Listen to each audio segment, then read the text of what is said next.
자, 비용 관련된 이제 해설 강의를 해보겠습니다. 예. 자, 1번 문제를 보겠습니다. 자, 1번 문제는 이제 삼국사기에 있는 내용인데, 그 삼국사기에서 관련된 인문을 이제 쓰라는 문제가 청초가 내봤어요. 그래서 최근에 이제 한국 고대사 문제 2점짜리 문제가 나오잖아요. 대개 보면 지명, 인명, 이런 식으로 단답형식으로 문제가 많이 나오거든요. 그래서 그와 관련된 내용을 한번 응용해갖고 한번 봤습니다. 내봤는데요.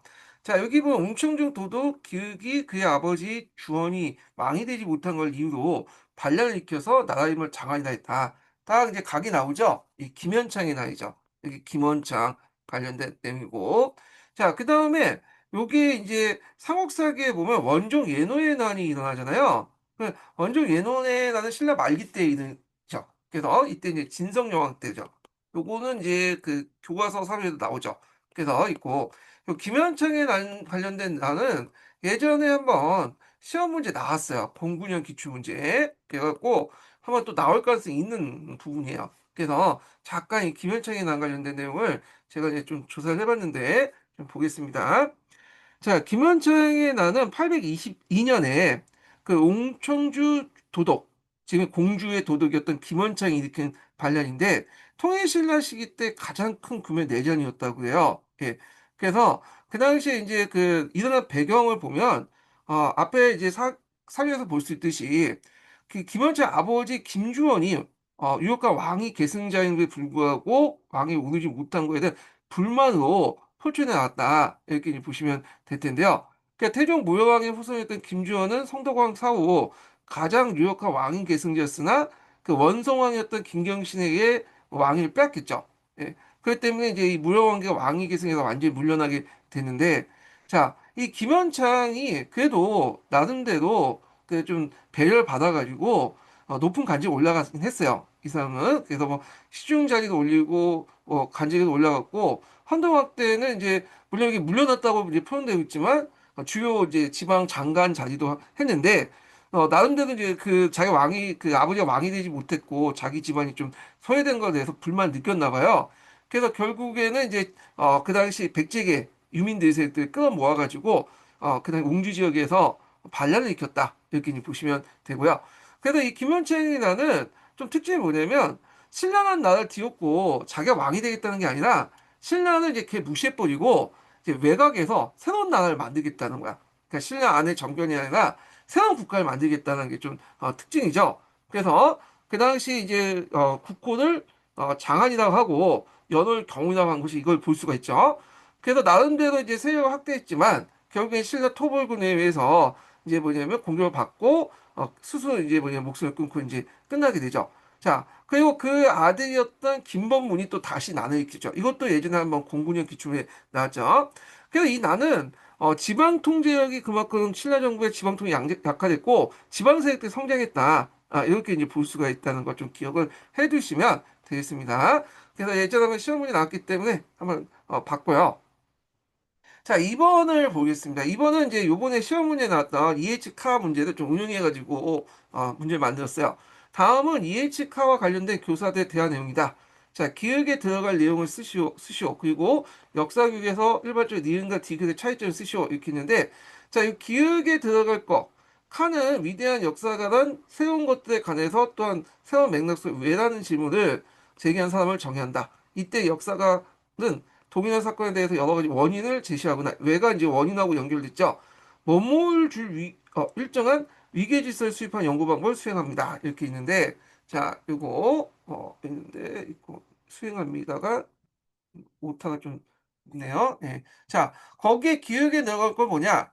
원인들 간의 상호관계를 결정해 줄, 그 뭐냐면, 차이, 결정해 줄, 일정의 위계 질서를 수립하는 연구 방법을 수행합니다. 원인 관계도 상당히 이제 다양하죠. 1차적 원인도 있고, 2차적 원인도 있는데, 어느 것이 이제 근본적인 원인이냐, 이런 것들 이제, 뭐냐면, 그 구분해야겠죠. 예. 그래서 이런 위계관계에 어떤 관련된 내용, 원인들 위계관계 관련된 내용이 시험 문제에 나왔죠. 자, 그래서 이 이해치과 관련된 내용은 우리가 알고 있는 기본서에 없는 내용이잖아요. 그래서 한번 제가 이제 자료를 좀 초대해보겠습니다.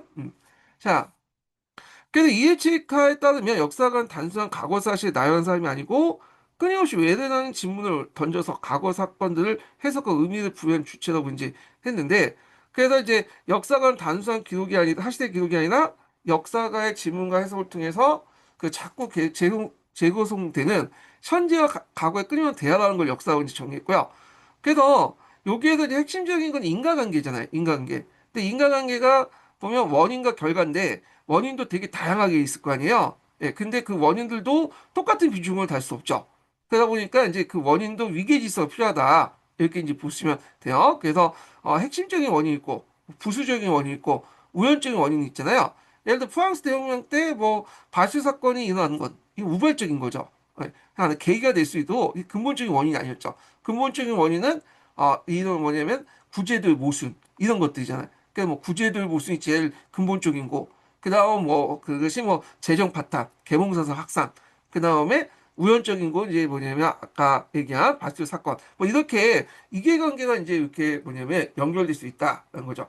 그래서 요 예가 든 건 1차 세계대전인데 뭐 사라예보 사건 같은 직접적 계기지만 거기에 직접적 계기지만 이거는 좀 수준 낮은 원인이고 근본적인 원인은 제국주의 경쟁, 뭐 민족주의 대립, 군비 경쟁 이런 것들이죠. 그래서 원인 간의 어떤 서열 관계 이런 것들 관련된 내용을 이제 이에치카가 강조했다. 그래서 인과관계에 관련된 내용 남색책 읽어보면 이런 이제 직접적인 원인과 뭐냐면 또 간접적인 원인, 그 1차적 원인과 2차적 원인 이런 관계들 관련된 내용이 남색책에 나와 있어요. 그래서 이에치카 이론하고 연결돼서 좀 보시면 되겠습니다. 예. 자, 그 다음에 이제 이게 또 내용이 추체험과 감정이입이거든요. 예, 그래서 추체험과 감정이입이 이제 있는데, 자, 요걸 이제 차이점을 이제 쓰시오 이렇게 있거든요. 추체험과 감정이입 차이점은 예전에 한번 시험 문제 나왔어요. 그래서 요거는 그냥 암기해 두세요. 요거 저번에 예전에 나왔기 때문에 좀 볼 필요 있는데, 자, 여기에 차이점을 좀 보면. 자, 역사적 인물에 대해서 어떤 행동을 하는 추체험. 역사적 인물이 왜 그런 행동을 하는 그 감정이입. 그러니까 직접 해보는 건 추체험. 그 다음에 머릿속 생각하는 건 감정이입. 그 다음에 추체험은 당사자 처지에서 역사 상황 속에 들어가는 것이고 감정이입은 제3자 처지에 생각한 거다. 뭐 이렇게 있는데 외워 두세요. 요 관련된 문제는 제가 또 뒤에 또 한번 문제를 냈어요. 응용 문제를 한번 냈거든요. 근데 이 추체험과 간접이입 관련된 것은 주로 여기 정의는 역사 교육과 관련된 거야. 역사요. 근데 또 역사계에서 추치하면 또 달라요, 또. 딜테일은 또 추치함을 다른 식으로 이제 해석을 하거든요. 그래서 똑같은 단어라도 어디에서 쓰이냐, 역사학이나 역사국에 쓰이냐, 아니면 누구에 쓰이냐에 서 각각의 정의가 다르기 때문에 맥락에 따라서 파악을 해 두셔야 된다. 이렇게 이제 보시면 되겠습니다. 자, 그리고 이제 그 앞에 이제 여기 보면 이해치카 관련된 내용 있죠. 이거 원인인데, 여기 오타가 있네. 예. 자, 요걸 한번 좀 읽어보시고요. 자, 그리고 이제 앞에 이제 원인 얘기했으니까 그 다음 뒤에 부분에 인과적 원인 관련된, 인과관계 관련된 내용을 보겠습니다. 자, 다음은 이제 일반적 설명 방식에 대한 이용한 수업 사항이다. 작성 방법에 따라서 답안을 작성하시오. 이렇게 있는데, 보통 역교를 보면 이제 교사의 설명 방식 중에 교사가 일반적으로 하는 일반적 설명 방식이 있고, 역사학자나 역사 철학자들이 연구한 과학적 설명 방식 있잖아요. 이렇게 두 개 나누잖아요. 그래서 일반적 설명 방식 중에 여러 가지가 있는데 그 중에 대표적인 것이 인과적 설명 방식이죠. 앞에 언급한 원인과 결과 관련된 연결해서 보시면 되는데, 자, 요게 이제 자료 A와 관련된 내용과 자료 B와 관련된 내용은 이제 뭐냐면 자료 A는 도요토미 히데요시가 왜 임진왜란을 일으킨가라는 원인 관련된 내용이고요. 네, 인과관계죠. 그 다음에 이제 자료 B는 이제 뭐냐면 이거는 이제 여기 보시면 알겠지만 고구려하고 수나라 대립 관련된 내용이잖아요. 예. 그래서 그 원인 관련된 내용. 그리고 고구려 왜 멸망하는가. 그 관련된 원인 관련된 내용인데, 자, 요거 관련된 지문 관련된 내용을 이제 좀 만들어가지고 했습니다. 그래서 A와 B와 활용되고 있는 일반적 설명 방식의 장점과 장점 두 가지 쓰죠. 이거는 이제 아까 인과적 설명 방식 장점 이렇게 쓰시면 돼요. 요거 뭐 남색책에 있는 거 외워서 그냥 쓰시면 되겠죠. 학생들은 역사적 사건을 그 배경과 관련시켜 더욱 깊이 이해할 수 있다. 자, 인과관계가 역사적 탐구의 중요한 가전 사실을 인식하게 되고 원인과 결과가 관계를 따져보는 가운데서 역사적 탐구를 향상시킬 수 있다. 뭐 잘 모르시면 그냥 역사적 탐구력, 역사적 사고력 이렇게 향상시킬 수 있다. 이렇게 쓰면 거의 한 3, 40분이 맞거든요. 예. 그래서 이제 잘 모르시면 그냥 쓰세요. 뭐 장점 쓰고 하지만 역사적 사고력, 역사적 탐구력을 향상시킬 수 있다. 이렇게 하면 웬만하면 다 맞더라고요. 자, 그래서 인간관계의 의미와 성격에 대한 통찰을 통해서 역사의식의 수준도 높일 수 있다. 그리고 학생들의 원인의 다양성이 상대성에 대한 인식을 통해서 그 역사에서의 다양성을 깨달을 수 있다. 이렇게 이제 있고요. 그 다음에 여기에서 이제 기획과 같은 설명할 때 유의점을 이제 한 가지 쓰시오. 이렇게 있거든요. 자, 여기에서 이제 기획 보면 이제 김교사의 인과적 설명이 쭉 나오는데 여기 보면 첫 번째 중요한 원인이 있고 뭐 근본적 원인이 있잖아요. 그러니까 원인도 되게 다양하죠. 그래서 상황적 원인과 직접적 원인, 근본적 원인 등을 분류하는 과정에서 누구의 그런 개입이 들어갈 수 있다. 역사교사의 개인적 관점이 작용될 수 있다. 그래서 임진왜란의 여러 가지 원인 중에 어느 것이 더 중요하고 더하냐 하는 거는 김교사나 역사교사의 어떤 이제 그 주관적 판단에 들어갈 수밖에 없는 거고 또 그 학생들도 주관적 판단에 들어갈 수밖에 없는 거죠. 어느 걸 더 중요시 여기냐. 그 다음에 또 여기 보면 박 교사의 내용 중에 이제 쭉 얘기하다가 이거 예전에 한번 기출에 나왔던 거 운용했던 건데 여기에서 이제 한 가지만 이제 보는 게 아니라 그 뭐냐면 한 가지만 보는 게 아니라 그래 고구려 멸망 원인을 여러 가지로 볼 수 있잖아요. 근데 여기에서 이제 주요 한 가지로 보는 거기 때문에 김교사가 이제 이걸 깨우치기 위해서 원인의 다양성과 복수성을 인식시켜 줘야 된다. 요거 쓰셔야 되겠죠. 예. 요거 예전에 한번 그와 유사한 문제가 예전에 기출문에 나왔어요. 예. 그래서 이제 참조를 해두시고요. 자, 그 다음에 이제 4번 문제를 보겠습니다. 4번 문제는 조선시대 법전 편찬 원칙과 관련된 내용이에요. 요거 한 두세 문제 나왔거든요. 그래서 나올 가능성이 많은 부분이에요. 그래서 여기 뭐 심보생 같은 데 읽어보시면 나와 있고 근데 자, 그 내용을 보겠습니다. 자, 보통 우리나라에서 이제 조선시대 때 그 형법은 기본적으로 대명률이에요. 대명률. 대명률을 이제 사용했죠. 예. 그리고 대명률인데 대명률은 기본 깔고 그렇지만 이게 우리나라 헌법 그 실제 맞지 않잖아요. 그래서 따로 이제 이걸 각색을 해가지고 뭐냐면 그 특별법을 만들죠. 그래서 이걸 모아둔 게 건국대전 형전 각 대전의 형전 관련된 내용이야. 그래서 건국대전 형전하고 이 대명률 충돌할 경우에는 우리나라 실정에 맞는 건국대전 형전을 먼저 우선시한다라는 것이 법 적용의 원칙이거든요. 예. 그래서 이제 이런 내용들 이제 좀 보시면 될 것 같고요. 자, 일단은 요게 이제 가액 기획에 들어갈 것은 이제 뭐냐면 대명률. 일단 기본적으로 대명률이 이제 우리나라 형법의 기본적인 거고, 그 다음에 이제 여기 기획 관련 법전의 니은 문제를 해결하기 위해서. 왜냐면 대명률이 중국 관련된 법이잖아요. 근데 우리나라 법하고 맞지 않은 경우가 되게 많아요. 그래서 건국대전 편찬은 이제 어떻게 이제 이걸 어떻게 해결했냐, 건국대전 편찬에서. 그래서 실제에 맞지 않는 대명률 보완을 위해서 특별법을 모아서 건국대 형제를 만들었다. 그래서 대명률 같은 경우에는 뭐 삼천리, 오천리 기항을 보내라 그 내용인데 우리나라 땅이 그 중국처럼 크지가 않잖아. 그러니까 뭐 300리, 500리 한 잔에 빼는 거죠. 그런 식으로 해갖고 이제 특별법을 만들어. 그래서 이걸 따로 모아줘서 건국대전 형전에 만들어놨다. 그래서 건국대전 형전하고 대명률이 충돌하면 건국대전 형전을 먼저 적용된다. 예, 그러니까 기본적으로 대명률이지만 건국대전 형제에 있으면 대명률은 이제 좀 약간 후순위 밀리게 된다. 이렇게 이제 보시면 되고요. 자, 그 다음에 이제 니은의 의미 있습니다. 수교가 뭐냐? 자, 요거는 예전에 03년 기출문제에 나왔던 걸 그대로 낸 거예요. 수교는 교지, 전지나 교지 등의 명령, 왕의 명령을 교지라고 하고 이거 자세히 적혀 있는 걸 전지라고 하거든요. 그걸 간화해서 접수한 걸 의미한다. 예, 요거 예전에 한번 시험 문제 나왔기 때문에 좀 파악을 해두시고요. 그 다음에 그 중에 연구한 부분이 될 만한 가격 뽑아서 있는데 요거는 이제 여러 법률 중에 그 뭐냐면 건의집법이 있고 일시적 법이 있고 연구에 보관될 법이 있어요. 건구집법이라는데 보통 이제 법전이라는 것은 이 건구집법 영구적인 법령을 따로 모아가지고 작성한 거예요. 예, 이런 것도 좀 기억을 해두시면 되겠습니다. 자, 그래서 제가 잠깐 여기 관련된 내용을 이제 좀 정리해봤는데 자, 여기 보면 이제 조선시대 편찬 원리 관련된 내용 있죠? 예. 그래서 성문법 중심이고 원전과 속전의 단계적 편찬. 그 다음에 요거 세 번째, 요거 좀 기억해 주세요. 중국법의 선별적 수용. 우리 실정에 맞게 이제 했다. 그래서 기본적으로 대명률 사용하지만 대명률이 우리 실정에 맞지 않으면 그거에 대해 특별한 이제 뭐 그 법을 만들고 이걸 따로 모아서 만든 것이 건국대전 형전이다. 이렇게 이제 관련된 내용들 좀 파악을 해주시면 되겠습니다. 그 다음에 아까 언급했던 건국지법하고 건의지법이 있어요. 건국지법은 세대를 거쳐 누누이 지켜야 영원한 지켜야 할 법이고, 그다음 건의지법은 시대에 변화에 따라 그때그때 법이 있잖아요. 예, 일몰제가 적용된 그런 법들인데, 자, 이 건국지법을 따로 모아서 만든 것이 건국대전, 속대전 이런 것들이에요. 예, 그래서 이런 것들을 좀 같이 이제 구분해 주시고요.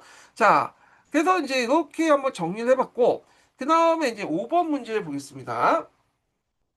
5번은 이제 고대 그리스 정치에 관련된 내용인데, 고대 그리스 관련된 그 정치 부분은 2년마다 한 번씩 내더라고요. 노마서 나오면, 그 다음에 뭐, 그리스 관련된 내용 나오고, 정치사 관련된 내용인데, 되게, 여러분도 알다시피, 뭐, 나오면 뭐, 솔론, 클라이스테네스, 페리클라스, 이런 사람들이 자주 나오잖아요.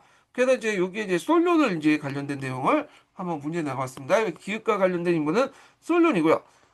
솔론의 금권 정치 관련된 내용도 있죠. 그리고 이제 솔론이 4개 계층으로 나눴는데 그 중에 이제 아무것도 없는 그런 계층이 있어요. 이걸 테테스라고 하죠. 테테스는 외워두세요. 빈민 관련돼서 예전에 시험 문제 나왔고요. 자, 그러면 이제 내용을 볼게요. 자, 이 기억에 들어갈 공통적인 인물은 솔론이다. 이 니은 계층의 명칭을 써요. 테테스 이렇게 쓰시면 되고, 그 다음에 이제 여기 기획개혁을 통해서 니은에 주어진 정치적 권리를 서술해 보시오. 이렇게 있는데, 여기는 이제 정기 민회와 시민 법제에 참여할 수 있는 권리, 참여만 하지, 테티스는, 뭐냐면, 이들에게 권한을 주지 않았어요. 그러니까 참여, 발언권 주지 않았다. 이렇게 보면 되고, 기획의 개혁의 한계를 나 내용을 고려해서 쓰시오. 자, 요게 내용을 이제 보면, 뭐와 관련된 내용이요? 나와 관련된 내용인데, 여기서 이제 기종이나 평리 어느 편에도 다 만족하지 못하는 그런 내용들이 있어요. 예. 그래가지고 요걸 이제 쓰면 기족과 평리 어느 한쪽도 만족지 못하고 따라서 기족과 평리 사이 대립과 분쟁이 계속됐다.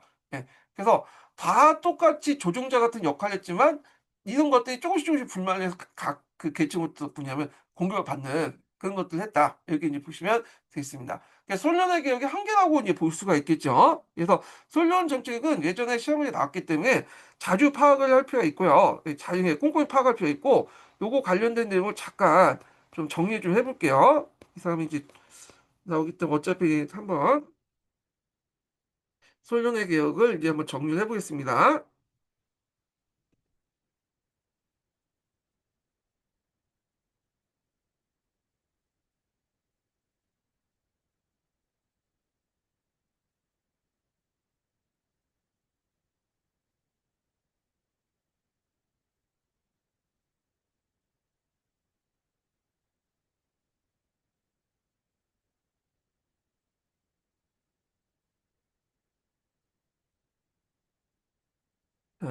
이렇게 해볼게요. 첫 번, 두 번째 인증번호 좀 알려드리겠습니다. 예, 두 번째 인증번호는 60번이에요. 60번. 제가 앞에 이제 첫 번째 인증번호 알려드렸죠. 두 번째 인증번호 이렇게 해가지고 이렇게 총 4개거든요. 그 4개를 달아주시면 그거에 대해서 이제 이렇게 해서 그 비밀번호 알려드릴게요. 그래서 보통 한 주에 2강 정도 하는데 그냥 그 2강 정도 하는데 일단 4개 정도 이렇게 달아주시면 돼요. 4개. 그러면 2강 정도 들으면 4개 나오잖아요. 예. 그래서 지금 두 번째 인증번호 이제 불러드린 거예요. 예. 그래서 2강이니까 요번에는 3탄 정도 3강 하잖아요. 3강 중에 2강 정도 해서 4개 솔론의 개혁은 기원전 인증을 6세기 초 알려드리겠습니다. 고대 예. 아테네의 극심한 사회 갈등을 해결하고 민주주의의 기틀을 마련한 중대한 정치, 경제적 조치였습니다. 당시 아테네는 빚 때문에 시민이 노예가 되는 등 심각한 위기 상황에 처해 있었고 솔론은 이를 해결할 조정자로 추대되었습니다. 샵샵 개혁의 배경, 갈등으로 분열된 아테네. 솔론이 개혁에 나서기 전 아테네는 폭발 직전의 위기였습니다. 부채 문제와 노예화, 가난한 평민들은 소수의 귀족에게 땅을 저당 잡히고 돈을 빌렸습니다. 흉년이 계속되자 빚을 갚지 못한 이들은 토지를 빼앗기고 심지어 자신이나 가족의 몸을 팔아 노예 채무 노예가 되는 끔찍한 상황에 내몰렸습니다. 이는 공동체의 기반을 무너뜨리는 심각한 문제였습니다. 정치 권력 독점. 모든 정치적 권력과 의사결정은 소수의 혈통 좋은 귀족들이 독점했습니다. 평민들은 정치 과정에서 완전히 배제되어 자신의 권리를 주장할 방법이 없었습니다. 참주정의 위협. 이러한 극심한 빈부격차와 사회 갈등은 비상한 권력을 가진 독재자, 즉 참주, 타이런트가 등장하기 좋은 환경을 만들었습니다. 샵샵 솔론 개혁의 핵심 내용. 기원전 594년 아르콘 최고 행정관으로 선출된 솔로는 양극단을 오가는 과격한 해결책 대신 중용의 정신에 입각한 온건하고 합리적인 개혁을 추진했습니다. 경제개혁, 부채의 굴레를 끊다. 세이사크테이아, 세이소테아 단행, 빚의 탕감 또는 짐 덜어주기라는 의미로 모든 공사의 부채를 무효화했습니다. 또한 빚 때문에 노예가 된 시민들을 해방시키고 해외에 팔려나간 이들을 국가가 돈을 주고 다시 데려왔습니다. 채무 노예제 금지, 앞으로 시민의 몸을 담보로 돈을 빌려주는 행위를 법으로 금지했습니다. 이는 아테네 시민이라면 누구도 노예가 되어서는 안 된다는 원칙을 세운 획기적인 조치였습니다. 경제 활성화 정책, 도량형을 통일하고 올리브유와 같은 황금 성작물의 수출을 장려하여 상공업 발전을 꾀했습니다. 정치개혁, 재산에 따른 참정권 부여. 솔로는 혈통이 아닌 재산의 정도에 따라 시민의 등급을 나누고 그에 맞춰 정치적 권리와 의무를 차등적으로 부여했습니다. 4개의 재산 계층, 시민들을 곡물 생산량을 기준으로 4계층으로 나누었습니다. 1. 500메딥노스 이상, 펜타코시오 메딥노이, 최고 부유층, 최고위직인 아르콘과 아레오파고스 의회 의원이 될 수 있었습니다. 2. 300메딥노스 이상, 히페스, 기사계급, 고위관직에 진출할 수 있었습니다. 3. 200메딥노스 이상, 제우지타이, 중장보병 농민 계급, 하위관직에 진출할 수 있었습니다. 4. 200메딥노스 미만, 테츠, 노동자 계급, 관직 진출은 불가능했지만 민회 이클레시아와 배신법원, 헬리아이아에 참여할 권리를 가졌습니다. 이 개혁의 가장 중요한 점은 가장 가난한 테티스 계급에게도 민회와 재판에 참여할 길을 열어주었다는 것입니다. 비록 제한적이었지만 이는 모든 시민이 국가의 의사결정에 참여할 수 있는 권리를 최초로 인정한 것으로 아테네 민주주의의 초석을 놓은 것으로 평가받습니다. 샵샵 결과 및 의회, 급진파와 보수파 양쪽의 불만. 솔론의 개혁은 귀족들의 기득권을 일부 빼앗았고 토지 재분배를 원했던 가난한 평민들의 기대에는 미치지 못했기 때문에 양쪽 모두로부터 불만을 샀습니다. 민주주의의 씨앗을 뿌리다. 비록 그의 개혁이 모든 갈등을 해결하지는 못했고 이후 페이시스트라토스라는 참주가 등장하기도 했습니다. 하지만 재산에 따라 참정권을 부여한 금권 정치, 티모크레이시는 혈통 중심의 귀족정을 무너뜨렸고 모든 시민에게 최소한의 정치적 권리를 보장함으로써 훗날 클레이스테네스와 페리클레스 시대에 꽃피울 아테네 민주주의의 결정적인 토대를 마련했습니다. 결론적으로 솔로는 당장의 혁명적인 변화보다는 법과 제도를 통해 사회 공동체를 안정시키고 시민 모두가 참여하는 정치의 기틀을 닦는 길을 선택했습니다. 그의 개혁은 아테네가 극단적인 내분으로 무너지지 않고 위대한 민주정 국가로 발전하는 역사적 전환점이 되었습니다. 자, 그래서 이제 이렇게 봤고요. 그다음 6번 문제 보겠습니다. 자, 제 6번 문제는 제가 추론형 문제로 이게 이제 한번 만들어 봤어요. 이거는 예전에 제가 20년도 기출문제에서 그때 이제 추론 문제가 되게 많이 나왔기 때문에 그걸 대비해 갖고 이제 만들었던 문제거든요. 그래가지고 있는데 요거는 이제 그 보고 여러분들이 이제 그 내용을 보고 그 안에서 예문 속에서 추론해서 이제 그 쓴 답안을 구성을 하시면 될 것 같아요. 그래서 요런 문제들이 가끔씩 나오더라고요. 작년에도 그 약간 이제 추론 문제들이 이제 나왔죠. 재작년인가요? 예, 재작년에.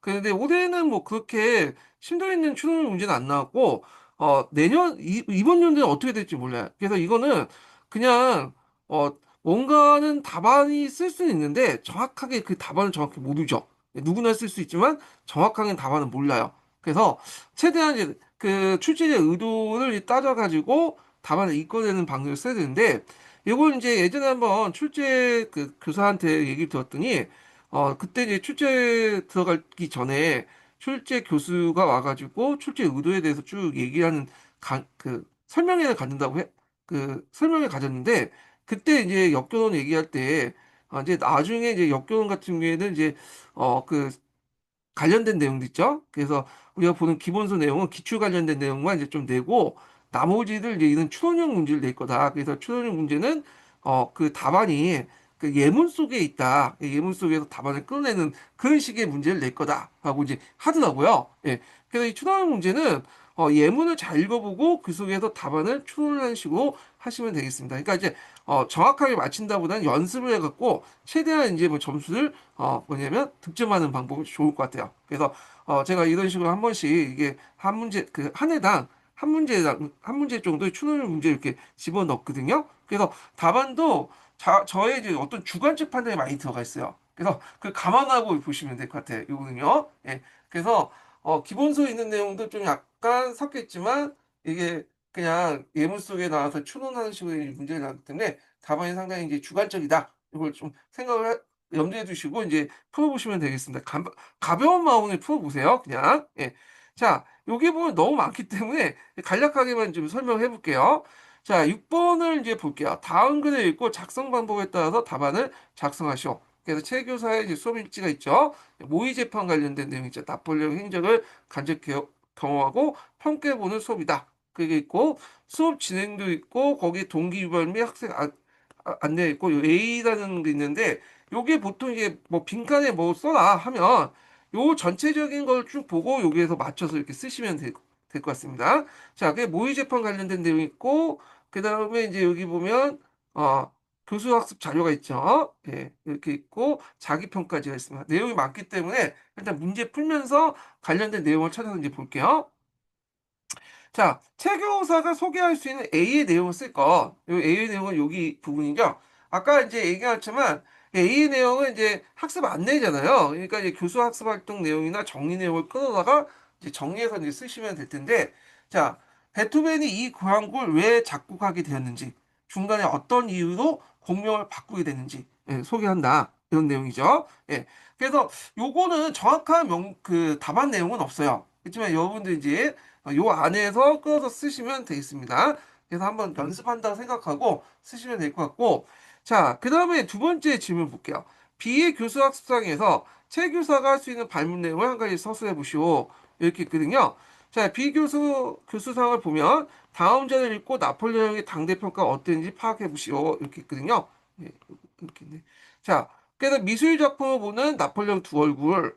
그래서 이제 백마타 가지고 이제 딱 알프산면에 넣은 멋진 그림이 있고 또 하나는 당나귀인가 노새인가 하여튼 노새를 해갖고 알프산을 거울 넘는 이제 그림인데 아마 여기가 실제적인 얼굴이겠죠. 그래서 이제 하여튼 그 다음에 두 번째 나폴레옹 체제의 공과실 그 나폴레옹이 그 어떤 이제 정복 활동을 통해서 공도 있지만 실도 많았다 뭐 그런 내용인데 자 그래서 발문 내용을 어떻게 하냐 이걸 보고 이제 교사가 어떻게 발문을 할 것이냐 그래서 보통 이제 최근에 추론 문제 보면 이게 이제 뭐 발문과 질문 있죠. 그래서 교사 발문을 물어보는 문제가 많잖아요. 그래서 밑에 이제 애들 이제 답변 내용이 있고 이 답변 내용을 이제 추론해 갖고 요거 추산해서 교사의 발문 내용을 써라 이런 식으로 내는데 요 내용에 적절한 교사 발문 내용을 쓰시면 될 것 같아요. 그래서 두 그림에 나타난 나폴레옹 모습이 상반되게 표현된 이유를 이야기해 보자. 그러니까 요거 보고 쓰시면 돼요. 뭐 어렵게 생각할 필요 없어요. 예. 그래서 이제 이렇게 있고 자, 그 다음에 시를 통해서 양성할 수 있는 역사 사고의 명칭을 말해보시오. 시라는 것은 이제 여기 이제 쭉 보시면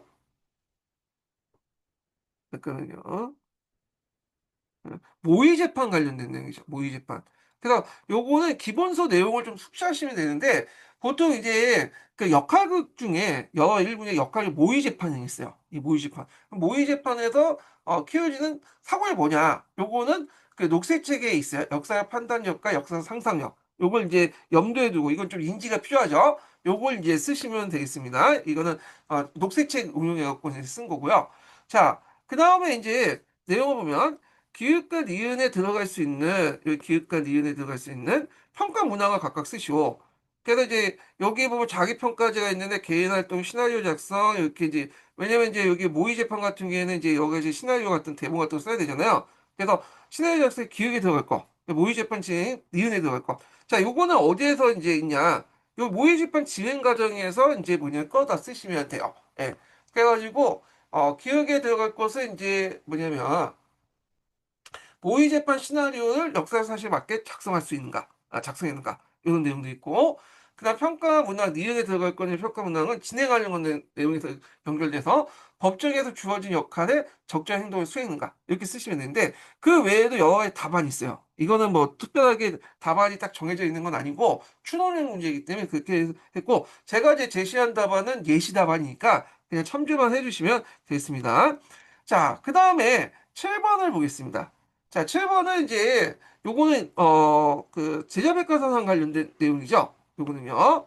그래가지고 이제 요번에 나왔던 이제 세계사 교과서에 있는 내용 예문을 한번 따가지고 저 임용식으로 한번 물어본 거야. 제가. 예. 자, 다음은 이제 중국 고대사와 관련된 자유다. 자, 작성 방법에 따라 답안을 작성하시오. 이렇게 있거든요. 자, 가와 관련된 내용은 도가와 관련된 내용이고요.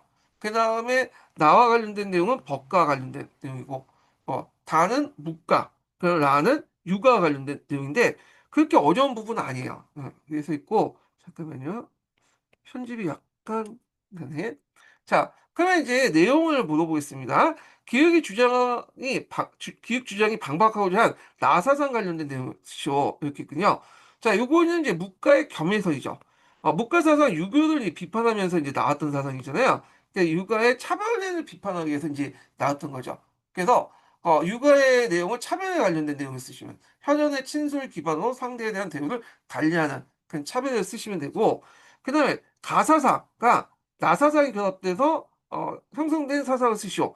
가는 이제 아까 이제 도가사상, 나는 법가사상인데 도가와 법가는 좀 안 맞죠. 예. 근데 이게 결합이 되면서 나타난 사상이 있어요. 이게 이제 한의 중에 나와 있는데 항로술이죠. 항로술. 예. 항로술 관련된 내용은 예전에 한번 기출 문제 나왔죠. 그래서 전환 시기 때, 초기 때 정치사상 이렇게 이제 보시면 되는데요. 잠깐 이제 제가 이제 항로술 관련된 내용을 한번 찾아봤습니다. 여기 조사한 거 보면요. 자, 이 항로 사상은 이제 법가와 도가가 결합된 그런 이제 결합됐는데 그래서 이제 그 당시 황제와 도가인 노자를 받들어서 법과 연결되는데 법가의 이제 문제점이 뭐냐면 법의 근원이 없어. 그러니까 법의 어떤 근원이라는 게 우리 헌법 같은 그 기능이 없죠. 그러니까 우리가 법률이 있으면 그 헌법이 어떤 법의 근원이나 철학을 제시했는데 그런 기능이 없어요. 예. 그러니까 법에서 그 근원과 이런 정당성을 부여하기 위해서 어디를 찾았냐? 노자와 항제 사상. 이때 항제라는 건 사망 오제 할 때 예전에 항제 있죠.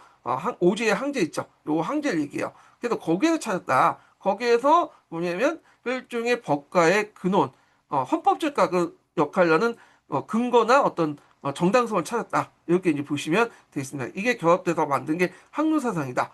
그래서 이게 무의 이치 뭐 혁명 창동 혁명 사상 등등 있는데 요거까지 우리가 알 필요 없고 그래서 이 항로 사상은 그 당시 전남 초기 때, 그 당시 두태우를 비롯해서 이제 뭐 문제나 이런 사람들이 신봉했던 그런 사상이다. 그래서 이걸 바탕으로 이제 했는데 국가의 역할을 최소화시키는 그 사상이었고요. 이걸 바탕으로 해서 문경 취지에 바탕이 됐던 사상이 이 뭐냐면 항로 사상인데 이게 이제 유교의 어떤 간섭주의로 바뀌게 된 거는 언제냐? 한무제 때다. 예, 그래서 항로 사상은 이제 정치에서 이제 중심이 밀려나면서 유교가 국가 통치 이념을 자리 잡았다. 그래서 이 항로사상 관련된 내용이 예전에 한번 기출문에 나왔죠. 예, 그래서 요거 좀 파악을 해주시면 되겠습니다. 자, 그 다음에 나학파의 종류들 쓰시오. 요거는 이제 예전에 한번 시험문에 나왔던 걸 이제 응용해서 쓴 건데 법치주의, 술치주의, 세치주의. 요거 법술세. 요거는 이제 동계는 한의 중에 있으니까 한번 찾아보시고요. 나학파의 이제 중앙집권 확립을 이제 방향을 쓰시오. 요거는 이제 뭐하고 관련돼 있냐면 이제 범법하고 관련돼 있죠. 그래서 기존의 기존 질서를 일수하고 엄격하게 관료 통제하면서 철저히 백성을 지배하고 군주권을 절대화시킨 그 내용이다. 이렇게 쓰시면 범법과 관련된 내용을 쓰시면 되겠습니다. 그래서 제가 이제 이 관련된 내용을 잠깐 이렇게 이제 있는데 여기 줄을 한번 볼게요. 예. 주 이제 11번에 그 내용이 있죠. 요거 이제 좀 보시면 되겠습니다. 자, 법과 사상을 관련된 내용이 있는데 요거 출처가 잘못됐어요. 예. 출처를 제가 이거 잘못됐는데 이거 좀 지우세요. 이게 자 다시 이게 아마 지금 법술세 이렇게 있죠. 그래서 요거는 이게 아마 이제 동계 쪽에 있는 내용 같은데, 그래서 이제 요거 내용을 제가 이제 출처 다시 하겠습니다. 신분의 수치이론, 신도의 세치이론, 그 다음에 상의 법치 이론. 그래서 이런 술취, 세치 법칙을 뭐냐면 이게 뭐냐면 집대에서 간 사람이 한비자죠. 한비자. 예. 이거 예전에 한번 기출에 나왔던 사람이죠. 예. 그래서 요 내용들 이제 파악을 해주시면 되겠습니다. 그래서 있고 요 출처는 잘못됐으니까 제가 이제 나중에 좀 할게. 이게 밑에 걸 안 보이네. 예, 이거 수정하겠습니다. 예. 자, 이게 한의중인가 동계인가 이둘 중에 하나인데 하여튼 제가 여기 잘못 적어놨어. 예. 자, 그래서 이제 이런 내용도 있고요. 그 다음에 넘어가서 8번을 볼게요. 8번을. 자, 8번은 이제 미국의 독립혁명 관련된 내용이죠. 미국 독립혁명도 예전에 시험 문제 나왔어요. 예, 이거 자주 나왔죠. 그래서 이제 미국의 독립혁명하고 노예제와 관련된 내용을 이제 연결시켜서 봤습니다. 내봤는데 노예제 관련된 내용도 예전에 미국의 노예제 관련된 내용 시험 문제 나왔죠. 자, 그러면 이제 요 내용을 볼게요. 8번을 보면요. 요것도 못하네요. 자, 다음은 이제 미국의 독립혁명 자료다. 작성 방법에 따라 답안을 작성하시오. 요 관련된 내용은 이 미국의 독립혁명 관련된 내용이고, 그 다음에 이제 여기는 이제 독립혁명 당시에 노예제를 폐지할 것이냐 말 것이냐 논쟁이 많았어요. 그리고 폐지를 못했죠. 예, 그래서 요 당시에 이제 제임스 메디슨은 이제 그 당시 미국이 이제 독립혁명 당시에 건국의 아버지라고 불렸던 사람이잖아요. 예. 하여튼 이 사람이 노예제 폐지 관련된 것들 이제 주장했지만 받아들이지 않았다. 그 이유가 뭐냐면 그 당시 뭐 조지 워싱턴이나 토마스 제퍼슨 다 이제 이 대농자가 가진 노예 소유주이기 때문에 그런 거죠. 예. 이 사람들이 반발했기 때문에 결국에 노예제 폐지를 제대로 못했다. 이렇게 이제 보시면 될 것 같고. 자, 그 다음에 이제 여기 밑에 내용은 뭐냐? 파리 조약이죠. 이 파리 조약. 파리 조약은 여러분들 이제 미국 독립혁명 당시에 그 끝마칠 때 이제 했던 조약이 파리 조약이잖아요. 근데 파리 조약이 되게 많아. 그래서 이게 은근히 많거든요. 툭하면 다 파리야. 파리가 그 당시에 유럽의 외교의 중심지이기 때문에 그렇게 이제 파리 조약이 많은 것 같은데 일단은 제가 이제 여기 파리 조약 원문을 이제 이렇게 쭉 적어놨어요. 1784. 이거 미국의 독립혁명 관련된 파리 조약이고 요거는 이제 한번 보시고요.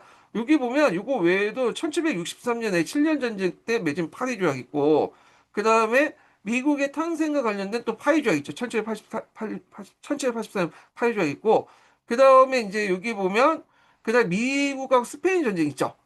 그때 1898년에 맺은 또 파리 조약도 있고 그 다음에 여긴 안 나왔지만 이제 베트남 조약 있잖아요. 베트남 이제 그 후전할 때 그 닉슨 대통령 때 맺었던 파리 조약도 있고 그 외에도 그 나폴레옹 전쟁을 마면 1814년 파리 조약. 그 다음에 이제 뭐 그 유럽 연합에 모태된 유럽 서탄 철강 동맹 청사 파리 조약. 되게 많은 파리 조약도 있다.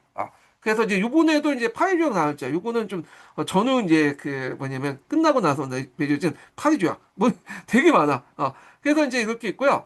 요거는 이제 1784년 파리 조약을 한글 해석뿐이에요. 그래서 요번에 시험 문제 나왔고 요건데 자, 이때 이제 미국이 이제 그 독립을 인정하면서 미국의 그 주권 범위를 이제 1조에 적어놨죠. 그래서 대영 제국의 국왕께서 뉴햄퍼셔, 매사추세츠, 로드아일랜드, 뭐 코네티크, 뉴욕, 뉴저지 뭐 해갖고 13개 주를 자유롭고 주권을 가진 독립국가를 인정한다. 이렇게 이제 있죠. 그래서 원래 미국이 이제 출발할 때는 한 개 국가가 아니라 이런 13개의 그 독립된 국가가 뭐냐면 출발한 거야. 예. 그래서 이게 이제 하나의 연방 국가로 이제 묶어져 나간 거죠. 예. 그래서 이제 이렇게 있고 자, 그 다음에 이제 2조에 보면 이제 새로운 국경의 이제 국가의 국경 확정 관련된 내용이 있죠. 그래서 이제 뭐 캐나다 경계도 5대5를 중심으로 해서 했고 서쪽 미시시피강 중앙에 따라서 그 강을 한다. 물론 이 국경은 이제 그게 계속 바뀌어요. 예. 그다음에 3조는 어업권 보장 뭐 이런 것도 있다는 거죠. 자, 그래서 이제 이렇게 파리 조약을 통해서 미국이 영국부터 독립했다. 예. 이렇게 이제 보시면 돼요. 그래서 어떤 조약을 써라 하면 잘 모르면 그냥 파리 조약 이렇게 쓰시면 될 것 같습니다. 자, 그래서 이제 있고 그다음에 두 번째 내용 볼게요. 나내용과 관련된 무역 폐지가 가에 반영하지 못한 이유의 기회를 고려 쓰시오. 그것은 소수에 반하는 다수의 실제 이해, 경제적 이해. 왜냐면 앞에 조지 워싱턴이나 토마스 제퍼슨이나 이런 미국의 건국자들, 건국의 아버지들이 대농장 출신들이 많다. 뭐 버지니아 출신들이 되게 많기 때문에 그렇다는 거. 그래서 이제 요 노예와 관련된 내용이 예전에 한번 시험 문제에 나왔죠. 예. 그래갖고 요 내용들 좀 파악을 해주시면 되겠습니다. 예. 그래서 이제 여기 보면 이제 그 밑에 제가 이제 여기 줄을 다 놨거든요. 노예제 관련돼 갖고. 자, 미국의 독립혁명의 성과는 국민 모두에게 돌아가지 않았다. 미국의 독립선언문에는 만인의 평등을 주장했지만 혁명 위에 참정권과 교육권 등은 중하층, 중상류층 백인 남성에만 인정했고 하층 계급, 노예, 여성은 참정권을 받지 못했다. 이게 프랑스 대혁명이 보편적인 인권을 강조한 데 반해서 요건 이제 미국의 독립혁명의 한계죠. 예, 요걸 좀 기억을 해두시면 되겠습니다. 물론 한계라고 하지만 지금 때는 한계지 그때 당시에는 당연한 거라고 이제 볼 수가 있죠. 그때 당시에 사람들 관점 볼 때는. 예. 그래서 그 당시 독립전쟁 발발 이후에 노예무역을 비판하는 독립선언문 초안을 작성되긴 했지만 대농장 등의 반대로 농장주의들의 반발로 독립선언문을 노예무역 반대 내용에 포함되지 못했다. 그래서 독립전쟁에 참여한 조지 워싱턴과 토마스 제퍼슨 다 대농장을 가진 노예 소유주였다는 거. 그래서 이제 이런 내용들 좀 파악을 해두시고요. 요와 관련돼 가지고 이제 뭐냐면 예전에 한번 근대 노예제도의 특징 관련돼서 시험문이 나왔죠. 피부색 관련돼서 시험문이 나왔잖아요. 그래서 이제 요런 것도 이제 파악을 해두시면 되겠습니다. 예. 그래서 요것도 예전에 한번 기출문제 나왔던 걸 집어넣은 거예요, 제가. 예. 자, 그 다음에 이제 9번 문제 보겠습니다. 9번. 자, 9번 문제는 이제 요번에 시험 문제 나왔던 거예요. 일주분법 지정 문제 관련된 내용이죠. 예. 그래서 다음은 중국사 관련 자료이다. 작성 방법에 따라서 답안을 작성하시오. 이렇게 했거든요. 요 기획과 관련된 사항은 이제 그 장거전 관련된 내용이고, 예. 그래서 이제 요 내용인데 한번 문제 풀어보겠습니다. 자, 니은의 세제의 명칭을 쓰시오. 니은은 이제 여기 들어가는 니은은 일주편법이다. 일주편법. 예. 그리고 여기에서 이제 기획이 니은을 제외하고는 재정개혁을 쓰죠. 그러니까 이제 그 장거정이 일주법법 외에도 여러 가지 재정개혁을 했어요. 그래서 긴축재정을 통해서 경비를 절감하여 국가 잉여금을 만들었고요. 조세 징수의 이제 실적을 국가에 반영해서 지방 간의 재정 자율성을 제한했고, 그다음에 숨어 있는 이제 세원을 찾아서 전국의 토지 증량, 은결을 찾아서 이제 토지 조사 사업을 했죠. 이걸 이제 일주법법 하기 전에. 예, 요게 요번에 또 기출에 나왔죠. 그래서 요 재정개혁 관련된 내용 좀 기억을 해두시면 되겠습니다. 요게 요번에 나왔고 예전에도 한번 나왔어요. 그 예전에 2차 논술형 문제 때 관련돼 갖고 한번 나왔어. 예. 자, 역을 디귿으로 대신하여 납부하는 것은 뭐냐? 이 디귿에 들어간 건 은이죠. 여기 은. 은으로 대신 납부하는 걸 은차라고 해요. 은차. 역은 노동력이잖아요. 그래서 노동력을 하지 않고 이제 뭐냐면 은으로 대납하는 걸 은차라고 한다. 그러면 노동력을 계속하는 건 뭐 역차라고 해요. 역차. 예. 이렇게 이제 보시면 될 것 같고. 자, 니은의 실시 결과를 한 가지 쓰시오. 자, 제도는 지정은제, 그죠? 지정은제 실시 결과 그 당시에 이제 인구 증가와 호급화가 용이했다. 그래서 요 폭발적 인구 증가했다. 자, 이때 이제 폭발적 인구 증가는 뭐와 관련된 내용이냐면 그 사회적 인구 증가죠. 자연적 인구 증가도 있었지만 그 당시 청나라 때 사회적 인구 증가도 있어요. 자연적 인구 증가는 구황장군이나 대토지 개간이라든지 그러니까 그 당시 개간 사업이라든지 이걸 통해서 한 거고 여기는 이제 뭐냐면 사회적 인구 증가는 이런 조세제도 개혁, 지정은제 개혁을 통해서 한 거다. 근데 요거 관련돼 갖고 한번 예전에 공사 기출 문제 나왔거든요. 예, 요 내용들 신동기에 있는 내용들 좀 보시면 되겠습니다. 인구 증가의 원인이 되었다. 뭐 쉽죠? 이건 예전에 한번 기출 문제 나왔기 때문에 쉬운 문제예요. 이렇게 어려운 문제는 아니다. 자, 그다음에 10번을 보겠습니다. 자, 다음은 이제 해방 공간 시기 때 자료이다. 그래가지고 작성 방법에 따라서 답안을 작성하시오. 이렇게 있는데 요거는 이제 뭐와 관련된 건 건국준비위원회요. 관련된 거야. 그래서 건국준비위원회 강령 관련된 내용이 예전에 사지선당 관련돼서 한번 언급됐기 때문에 혹시 쓰고 나올 수 있으니까 한번 문제 내봤어요. 그러니까 우리는 완전한 뭐를 기한다. 니은에 들어갈 건 독립국가의 건설. 그 다음에 여기는 대중생활 확보. 이렇게 친일파 배제는 없어요. 그러니까 친일파 척결은 아직까지는 이제 건국준비위원회가 친일파 척결을 안 집어넣는 거는 지금 당장 이제 친일파 척결보다 나라를 이제 세우는 게 먼저기 때문에 좀 나중에 후손이 밀려가지고 이제 집어넣지 않은 것 같은데 자 요게 원래 건국준비위원회가 좌우 합작기구였죠. 근데 좌익들이 이제 주도권을 장악했고 그래서 원래는 처음에 여운형이 그걸 주도했다가 박헌영한테 뺏기게 돼요. 그리고 나서 우리가 이제 알다시피 이제 미 군정이 그러니까 미군이 들어오기 전에 뭔가 우리가 미군 정부 인정받기 위해서 하자 해갖고 좀 이름 바뀌었죠. 조선인민공화국. 근데 조선인민공화국을 바꿀 때 이미 자익쯤 넘어갔죠. 요 기구가. 그래서 이제 처음에는 좌우합작기구였지만 나중에 조선인민으로 넘어갈 쯤에는 자익이 장악했고 그 이때쯤 여운형이 아니라 박헌영이 여기를 주도했다. 이렇게 보시면 돼요. 자, 여기를 이제 관련된 건국준비위원회에 관련된 그 뭐냐면 그 전신 단계가 전 단계가 건국동맹이야. 건국동맹. 그러니까 모체가 됐던 게 건국동맹이죠. 건국동맹도 일제 강점기 때 좌우합작 조직이었죠. 그러다 보니까 이걸 모태로 했던 이 건국준비위원회 초창기 때도 좌우합작 조직 형태를 띠고 있다. 이렇게 이제 보시면 될 텐데요. 제가 여기 약간 이제 준비 이렇게 좀 조사한 게 있어요. 여기 보시면 건국동맹이 있고 그 다음에 건국준비위원회. 그래서 건국동맹이나 건국준비위원회 안제 그 여운형이 주도를 했고 중도 우파 사람들 끌어들여서 좌우합작 어떤 그 조직이었다. 이렇게 이제 보시면 될 것 같고요. 건국동맹 같은 경우에는 일제 강점기 때 이제 말기 때 뭐냐면 활동했던 비밀결사 조직이었고 그다음 점조직을 운영했고요. 그다음에 여러 가지 행정, 치안, 재정 등을 담당하면서 이제 했고 이거 관련된 내용은 교과서에 자세히 나와 있으니까 좀 파악을 해주시면 될 것 같고요. 건국준비위원회는 여운형하고 안재홍 이렇게 해갖고 했는데 평화적인 권력 이양을 준비하기 위해서 이제 뭐냐면 만들었고 전국적인 조직망을 구축했죠. 이게 나중에 이제 이 전국적인 조직망 지부가 뒤에 조선인민공화국 때는 뭐냐면 인민위원회로 이제 바뀌죠 이름이. 그래서 초기 정부 역할을 이제 했다 이렇게 이제 보시면 되겠습니다. 자, 그렇지만 이제 건국준비위원회가 활동하다가 나중에 이제 공산당 세력이 너무 강하니까 우파 세력도 이탈을 하게 돼요. 예. 그리고 이미 이제 조선건국준비위원회가 만들어질 때 아예 참여를 하지 않았던 사람들도 있죠. 이런 사람들은 나중에 이제 한민당이 만들어지게 되고, 그 다음에 조선인민국 선포에서 뭐 미군정과 협상력을 이제 풀겠지만 미군정 깎게 무시해 버렸죠. 그래서 결국에 해체되기 시작했다. 이렇게 이제 보시면 되겠습니다. 그래서 이제 이렇게 해서 한번 좀 정리를 해봤고요. 자, 그래서 이제 여기 이제 주에 보면, 그 당시 이제 그 왜 조선인민공화국이 이름을 바뀌었나. 이거는 이제 앞에 나온 것처럼 그 미군 측의 독자적인 중앙정부기관의 존재를 부각하려고 이렇게 정권기관 성격의 조선인민공화국을 선포한 것이다. 이렇게 있고요. 해자가 자, 그래서 미군정부터 정부를 인정받기 위해서 뭐 다 아실 거예요. 예.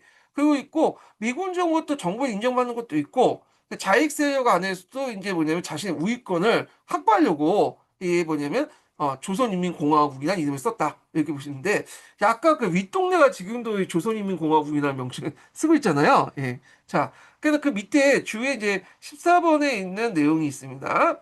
그래서 보통 한국 근현대사 공부하실 때는 그냥 한국사 교과서 보시는 게 좋을 것 같아.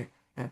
한국사 교과서를 메인을 잡고 공부를 하시는 게 제일 좋고, 뭐 시민한국사 읽는다는 분도 있는데, 시민한국사는 저도 이제 읽어봤더니, 굳이 이것까지 알 필요 있나? 이거 너무 쓸데없는 내용들이 많아. 그래서 뭐, 시간 되신 분은 읽어도 뭐 말리진 않을 텐데, 좀 약간 시선가 떨어질 것 같고, 제 생각에는 이제 22년 개정 교과서 내용을 좀 파악을 철저히 하시면 좋을 것 같고, 그 다음에 약간 부족한 부분은 이제 심부셈에서 이제 관련된 내용을 좀 보충하시는 게 좋을 것 같아요. 그 외에 내용이 나오면 어떡하냐? 틀려야지 뭐 어떡하겠어요. 어차피 남들 못 맞힐 거는 중요한 게 아니죠. 남들 맞힐 부분에서 최대한 맞히는 게 중요하기 때문에 일단 제 생각에는 제 개인적인 생각이지만 교과서를 보는 게 좋겠다. 22년 개정 교과서도 봐도 되고 15년 개정 교과서 봐도 돼요. 어차피 크게 내용이 변화된 게 없죠. 예. 오히려 예전 교과서 내용이 더 자세히 돼 있더라고요. 제가 보니까. 예. 자, 그래서 이 내용도 있고요. 그 다음에 뒤에 넘어가서 또 문제는 이제 보겠습니다. 마지막 문제 볼게요. 자, 요 11번은 이제 무인 정권기기 때 이제 뭐냐면 권력기구예요. 예. 요게 이제 물어보는 게 중방하고 이제 뭐냐면 정방 관련된 내용인데 중방하고 정방인데 중방도 예전에 시험 문제 나왔고 정방도 많이 나왔죠. 정방이 많이 나왔어요. 그래서 무인 정권기에 관련된 문제 나오면 무인 정권기가 정치 변화가 된 거를 물어보지 않고 주로 이게 이제 중방이니 정방이니 이런 걸 많이 물어요. 특히 정방 같은 것들 이런 것들 많이 물어보더라고요. 예. 그래서 이제 내용을 이제 좀 보겠습니다. 다음은 무인 정권기에 관련된 자료이다. 작성 광고에 따라 답안을 작성하시오. 이렇게 있거든요. 자, 일단 의종 24년에 그러나 무신들이 정권을 잡고 나서 임금과 신하를 폐하고 새로운 상을 죽이고 살리며 빼앗은 주인을 모두 어디에 중방에서 처했다. 이 중방은 무인 정권 이전에 초창기 때 권력기구죠. 그렇지만 그 전에도 있었어요. 예. 그래서 그 당시 상장군, 대장군이 모여가지고 협의했던 기구인데 그 권한은 별로 없었어. 중방은. 근데 도병마사가 거의 권력 갖고 있었는데 근데 쿠데타에 성공하고 나서 초창기 때 이제 자기들이 이제 뭐냐면 권력기가 별로 없다 보니까 예전에 모였던 중방에서 모든 걸 초창기 때 처리했다. 이렇게 이제 보시면 되어 있습니다. 예. 그래서 이 중방 시기 때, 그러니까 최초의 이전기이죠. 그래서 무신들의 어떤 연합정권 같은 이제 구실했던 것이 중방이다. 이 중방기구 관련된 내용이고요. 최충원 때 들어오면서 이 교정도감이라든지 뒤에 이제 최후죠. 최후라고 해요. 최후 때 뭐 정방, 서방 같은 나름대로 고려 왕실과 별개의 권력기구를 만들기 시작해요. 독자적인 권력기구. 예. 그래서 이거 예전에 한번 시험 문제 나왔던 거죠.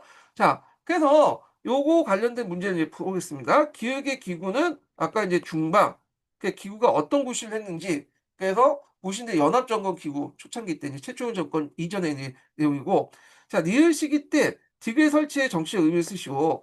자, 요 최초의 시기 때 교정동감을 설치한 게 뭐냐? 요거 예전에 한번 기출문제 나왔죠. 자체적 권력 기반을 확립해서 정형적인 무신 정권 형태를 갖췄다. 그러니까 고려 왕실과 별도, 그러니까 삼성육부 체제의 별도로 독자적인 권력 기구를 만들었다는 건데, 요거 이제 의미가 있죠. 그리고 이거 일본사와 연결돼서 보면 일본사를 보면 이 가마쿠라 막부나 무르마치 막부 같은 것들 이제 에도 막부 얘네들도 조종과 별개로 쇼군 밑에 독재 권력기구를 만들었잖아요.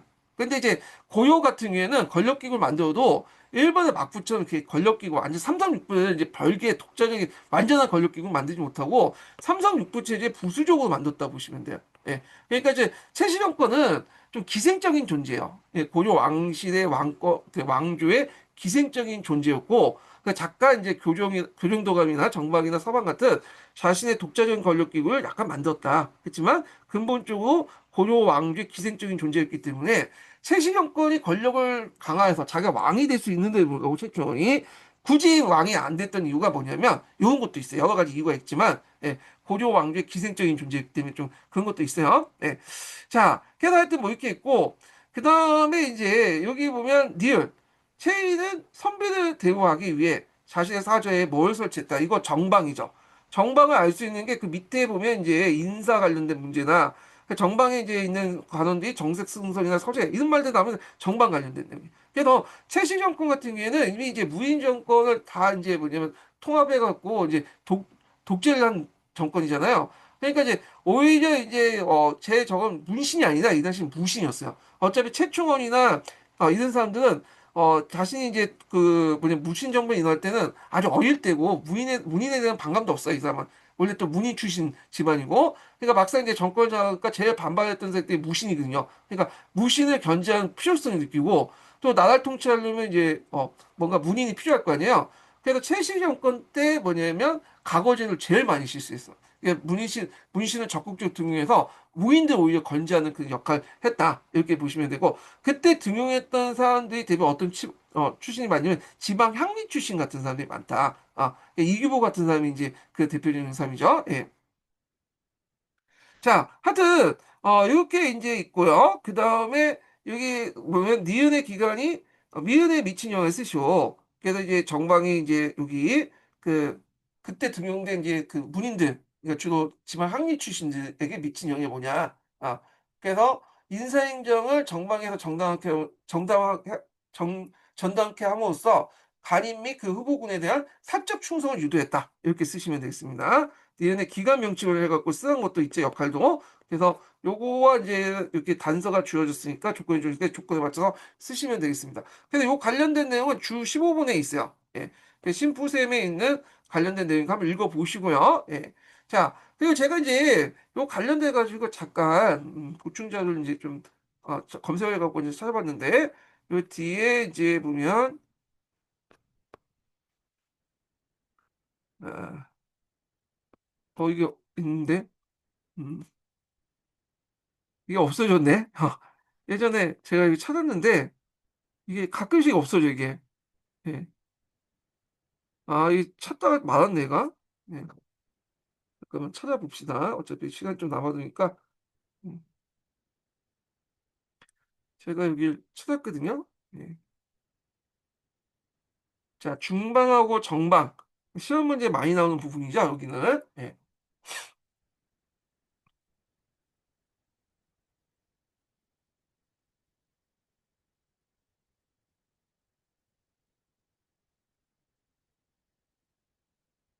자, 한번 읽어보겠습니다. 예. 여기에서 읽으면 좀 느려가지고, 여기에서 읽을게요.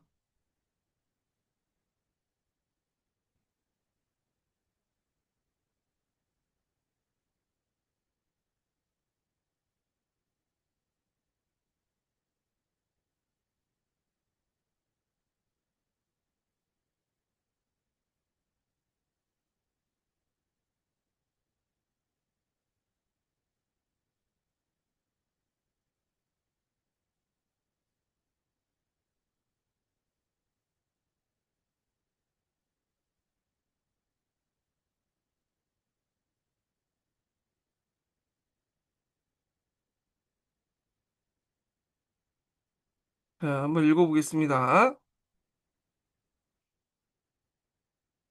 물론입니다. 아래는 요청하신 중방과 정방에 대한 내용을 요약 없이 그대로 화면에 제시한 것입니다.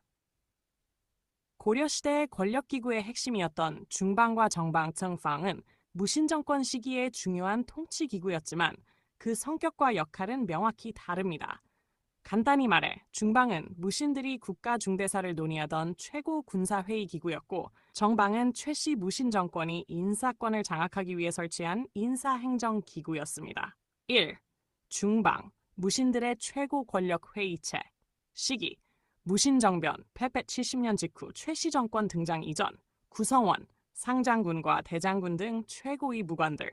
성격 및 역할, 초기 무신정권의 최고 권력기구, 1170년 정중부, 이의방 등이 무신정변을 일으킨 후 기존의 문신 중심 정치 체제를 대신하여 국가의 중대사를 결정하는 핵심 기구로 부상했습니다. 군사 및 국정 논의, 군사 문제는 물론 국왕 폐립, 재상 임명 등 국가의 거의 모든 중요 정책을 이곳에서 회의를 통해 결정했습니다. 합의체적 성격, 특정 개인이 권력을 독점하기보다는 여러 상장군과 대장군들이 모여 합의를 통해 국정을 운영하는 형태였습니다. 이 때문에 초기 무신 정권은 권력 다툼이 매우 치열했습니다. 의와 쇠퇴, 중방은 고려가 문신 귀족 사회에서 무신이 지배하는 사회로 넘어가는 과도기에 등장한 핵심 기구입니다. 하지만 최충원이 집권한 이후 그가 만든 교정도 팅도젠으로 권력의 중심이 옮겨가면서 중방의 기능은 점차 약화되어 상징적인 군사회의 기구로 남게 되었습니다. 2. 정방, 최씨 정권의 인사권 장악도구. 설치, 1225년 고종 치우 최이가 자신의 집에 설치. 구성원, 최씨 정권의 측근 문객 및 문신들.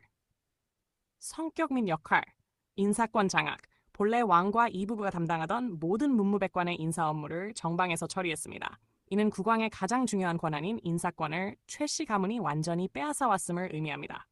사적 기구, 왕궁이 아닌 권력자의 사뒤에 설치되어 운영된 사적인 기구였습니다.